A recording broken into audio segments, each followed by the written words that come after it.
किसी ने खूब कहा है, महान बनने के लिए महान काम नहीं, महान विचार जरूरी होते हैं।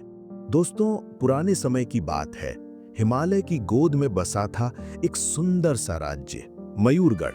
यहाँ के पहाड़ों पर रंग बिरंगे फूल खिलते, नदियां गीत गाती और हवा में मिठास घुली रहती।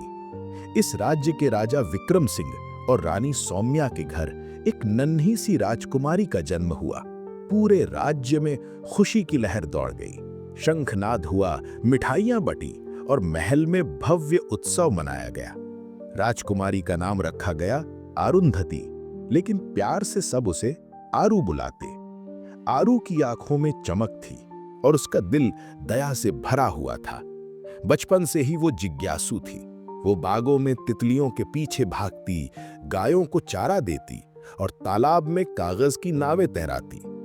जब भी कोई नौकर बीमार पड़ता, वो उसके लिए खाना और दवा ले जाती। जब कोई पक्षी घायल होता, वो उसे अपने छोटे हाथों से सहलाती। लेकिन रानी सौम्या को चिंता थी। आरू एक दिन रानी बनेगी और उसे राजनीति, युद्ध और प्रशासन जैसे कठिन विषय सीखने होंगे। उन्होंने विद्वान शिक्षकों को बुलाया, लेकिन आरू की रुचि किताबों में कम और प्रकृति में ज्यादा थी। वो घंटों जंगल में भटकती, पक्षियों की आवाज सुनती और अपने छोटे से संसार में खुश रहती। एक दिन महल के द्वार पर एक बूढ़ी महिला आई।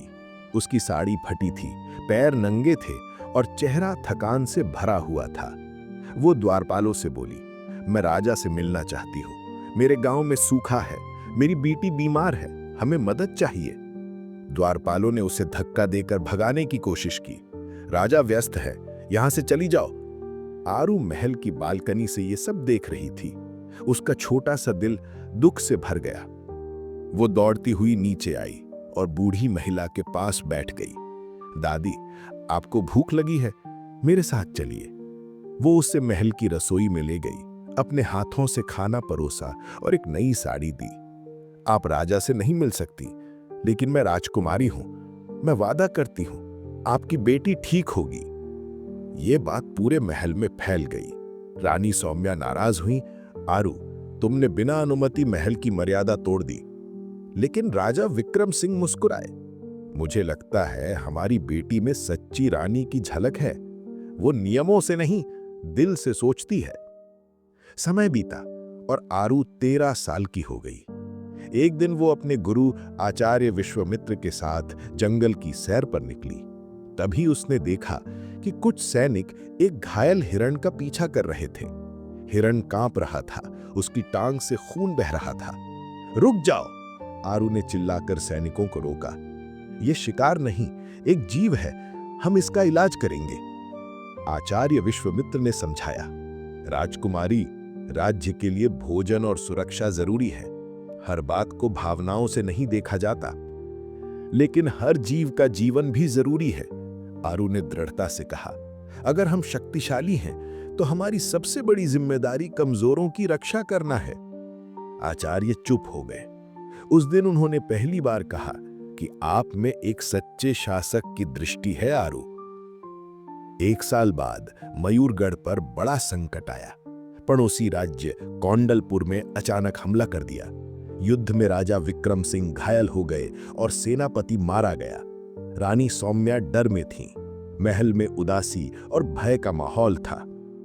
मंत्री परिषद की बैठक हुई। एक मंत्री बोला, हम आत्मसमर्पण कर दें। दूसरा बोला, या फिर भाग चले। तभी आरू खड़ी हुई।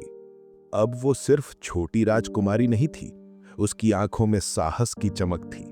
हम ना भागेंगे, न झुकेंगे। मैं खुद युद्ध के मैदान में जाऊंगी, हमारे सैनिकों को प्रेरणा दूंगी। ये मेरी धरती है, मेरी प्रजा है, मैं इन्हें अकेला नहीं छोड़ सकती। सभी हैरान रह गए। आप तो सिर्फ 14 साल की है, एक बुजुर्ग मंत्री बोला। राज्य की रक्षा के लिए उम्र नहीं, साहस चाहिए, आरू ने जवाब दिया। राजा ने उसकी ओर देखा। उनकी आंखों में गर्व और आशीर्वाद था। आरू ने युद्ध की योजना बनाई। उसने गांव-गांव से वीरों को एकत्र किया। महिलाएं सैनिकों के लिए रोटियां सेकने लगी। बच्चे तीर कमान ले जाकर सैनिकों को देते। पूरा राज्य एकजुट हो गया। युद्ध भयंकर था। आरू ने खुद घोड़े पर सवार होकर मोर्चा संभाला। कौंडलपुर की सेना हैरान थी कि एक लड़की युद्ध का नेतृत्व कर रही है। लेकिन आरू कोई साधारण लड़की नहीं थी। उसके पास अपनी प्रजा का विश्वास और प्यार था। 3 दिन तक चले युद्ध में मयूरगढ़ ने विजय हासिल की। युद्ध के बाद राजा ने आरू को गले लगाया। अब तुम मेरी छोटी राजकुमारी नहीं, मेरी रानी हो। जब आरू ने रानी के रूप में राज्य संभाला तो उसने सबसे पहले उस बूढ़ी महिला के गांव का दौरा किया। वहां एक अस्पताल बनवाया। उसने जंगल में शिकार की जगह प्रकृति महोत्सव की परंपरा शुरू की, जिसमें लोग पेड़ लगाते और जानवरों की देखभाल करते। आरू ने सिखाया कि सच्चा शासक वही है जो सबसे पहले सुनना जानता है। गरीब की पुकार, बच्चे की बात और पशु पक्षियों की चुप्पी। सच्ची शक्ति तलवार में नहीं, करुणा, साहस और न्याय में होती है। उसकी कहानी मयूरगढ़ में गाई जाती और हर बच्चा सुनता कि कैसे एक छोटी राजकुमारी ने अपने दिल की विशालता से एक महान रानी बनने का रास्ता चुना। कहानी बहुत अच्छी बात सिखाती है। नेतृत्व किताबों से नहीं, संवेदनाओं और जिम्मेदारियों से सीखा जाता है।